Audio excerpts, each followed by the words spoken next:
जैसा आप लोगों को दिख रही है, जहर खाने वाला शासक।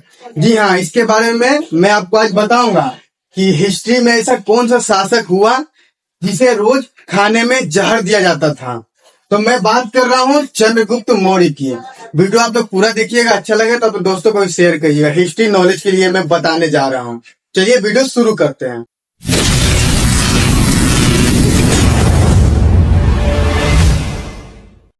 तो मैं बात कर रहा हूँ चंद्रगुप्त मौर्य की, जो मौर्य वंश के थे। कौन सा वंश? मौर्य वंश। मौर्य वंश के ये शासक थे, प्रथम प्रतापी शासक थे, जिसे चाणक्य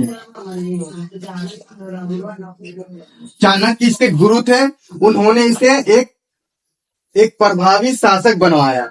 ओके, इनका कहना था कि चंद्रगुप्त मौर्य इतना फेमस हो चुका है, कहीं से कोई जहर ना दे दे, कोई बाहर में जाके इसे मरवा ना दे। तो ये तो खुद एक ताकतवर योद्धा थे, तो इसे शत्रुओं से कोई दिक्कत नहीं थी, पर घरेलू आदमी से दिक्कत थी। इनको चाणक्य को लगता था एकदम बेटे जैसा मानते थे। चाणक्य को लगता था कि कहीं इसके पति, इसके बेटे, इसके भाई कहीं से जहर ना दे दे। तो यही कारण था कि इनके परिवार लोग इन पर बहुत शक करते थे, और चाणक्य ने एक योजना बनाई कि इसे जहर का मोहताज बना देंगे, यानी कि ऐसा इसे बना देंगे ताकि इस पर जहर का असर भी नहीं होगा। तो इन्होंने काम किया, हर रोज थोड़ा सा, इतना जहर में आदमी मर जाता, लेकिन इसे थोड़ा सा, ये शीशी है, इसका बस एक बूंद इसे हर सुबह नाश्ते में दे दिया जाता था। तो हुआ यूं कि साल 2 साल इसे लगातार देते गया। कभी कभी इसका तबीयत खराब हो जाती थी।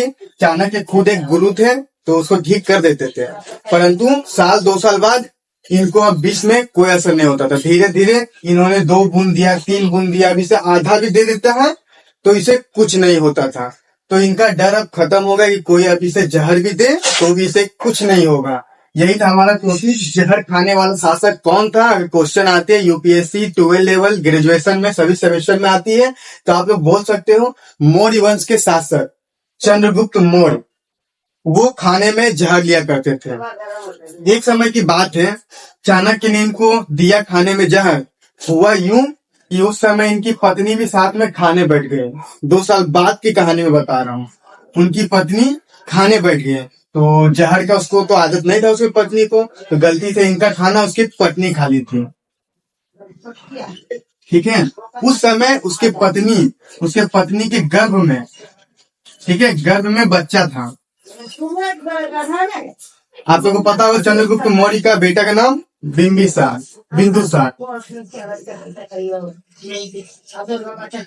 इनका नाम बिंदुसार इसलिए पड़ा क्योंकि ये जहर खा लिया था इनकी पत्नी ने, इसकी मौत हो गई थी। तो चाणक्य ने देखा कि बच्चा जो है वो सही सलामत है, तो बच्चा को हम लोग निकाल सकते हैं। तो इनका गर्भ जो है उसको फाड़ के, जैसे अभी भी होती है, उसको फाड़ के इस बच्चे को निकाला गया। तो इस बच्चे के माथे पर, ये बच्चा है, इसके माथे पर एक बूंद जहर लग गया था, जिसके कारण इसको थोड़ा देखभाल की जरूरत पड़ी, पर ये ठीक हो गया। इसलिए चाणक्य ने इसका नाम बिंदुसार रखा। यही कारण है कि बिंदुसार नाम क्यों पड़ा, क्योंकि उसके माथे पे एक बूंद विष गिर गई थी, इसी कारण इसका नाम बिंदुसार पड़ा। आई होप आपको वीडियो इम्पोर्टेंट लगी होगी। नॉलेज के लिए मैंने ये बताया हिस्ट्री का कौन सा शासक है जिसे जहर खाने में दिया जाता था, तो चंद्रगुप्त मौर्य था। ओके, अपने दोस्तों को जरूर शेयर करिएगा। धन्यवाद।